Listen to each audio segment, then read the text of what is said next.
Innal hamdalillah nahmaduhu wa nasta'inuhu wa nastaghfiruh wa na'udzu billahi min syururi anfusina wa min sayyiati a'malina. May yahdihillahu fala mudilla lahu wa may yudlilhu fala hadiya lahu. Asyhadu an la ilaha illallah wahdahu la syarika lahu wa asyhadu anna Muhammadan abduhu wa rasuluhu amma ba'd. Bulan suci yang penuh limpahan rahmat, ampunan dan karunia Allah Subhanahu wa taala merupakan ladang amal soleh yang mampu mengantarkan kaum muslimin meraih derajat takwa. Tentu sangat wajar apabila kaum muslimin menyambut kedatangannya dengan sukacita. Persiapan rohani dan jasmani begitu penting dalam menyambut bulan Ramadan. Sayang, masih banyak umat Islam di tanah air yang salah kaprah saat di dalam menyambut kedatangan bulan ini. Sebagian besar melakukan tradisi-tradisi atas dasar warisan budaya orang-orang tua dahulu, kemudian ikut-ikutan biar rame, gaul dan segala macam, kemudian melampiaskan nafsu syahwatnya. Ada juga yang memanfaatkannya untuk meraup berbagai keuntungan materi. Menurut mereka, amal soleh di bulan Ramadan kurang afdol kalau tidak diawali dengan melakukan tradisi-tradisi tersebut. Di antara tradisi penyambutan Ramadan yang populer di masyarakat padahal tidak memiliki landasan syariah yang sahih, di antaranya padusan atau bahasa Minangnya balimau, yang kedua megengan, yang ketiga bermaaf-maafan, dan yang keempat nyadran.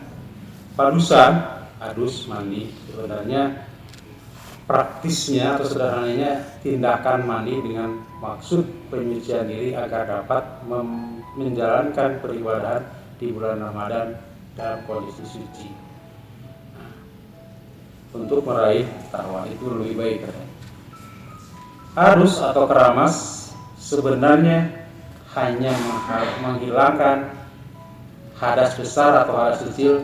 Pada dasarnya dapat dilakukan dimanapun dengan air suci dan mensucikan. Kemudian terjadi kemunggaran yang serius dalam melakukan tradisi mandi. Mereka meyakini sebagai sebuah kewajiban agama yang harus dilakukan sebelum Ramadan, padahal tidak ada dalil sahih dari Al-Quran dan hadis. Yang kedua, mereka meyakini tanpa padusan merasa tidak sempurna ibadah Ramadan. Kemudian padusan di tempat yang mungil, angkar atau yang bertuah ini mendekatkan diri kepada syarakat dan syirik. Yang kedua adalah megengan, kendurian dengan motong ayam atau kambing sehari sebelum bulan Ramadan. Kemudian tujuannya adalah bersyukur kepada Allah dan sedekah kepada kaum fakir miskin. Prakteknya mengandung beberapa kemungkaran. Pertama, meyakini tradisi ini lebih afdol dilakukan sebelum Ramadan. Sebenarnya bersyukur kepada Allah dan berinfak kepada fakir miskin tidak hanya pada bulan Sya'ban, kapan saja.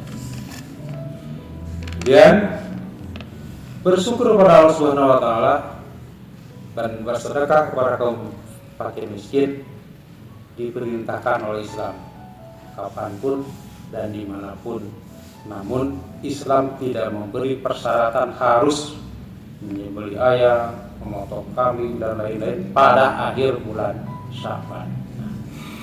Yang ketiga adalah bermaaf-maafan, meminta maaf dan memberi maaf kepada sesama muslim adalah hal yang diperintahkan dalam Islam.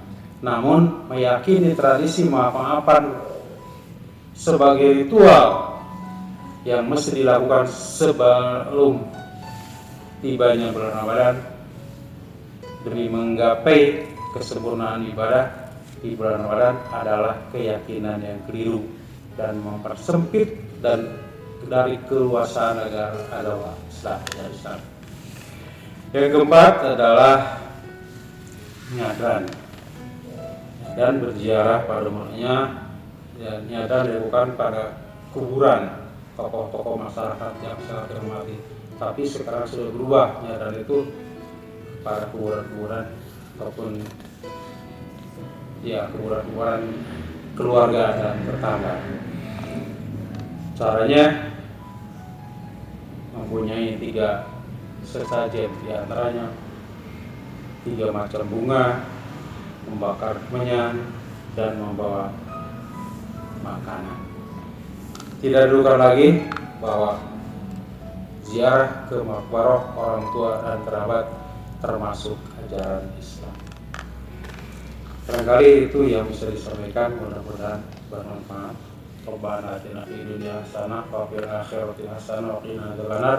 Aqulu qouli hadza astaghfirullah li wa lakum. Assalamualaikum warahmatullahi wabarakatuh.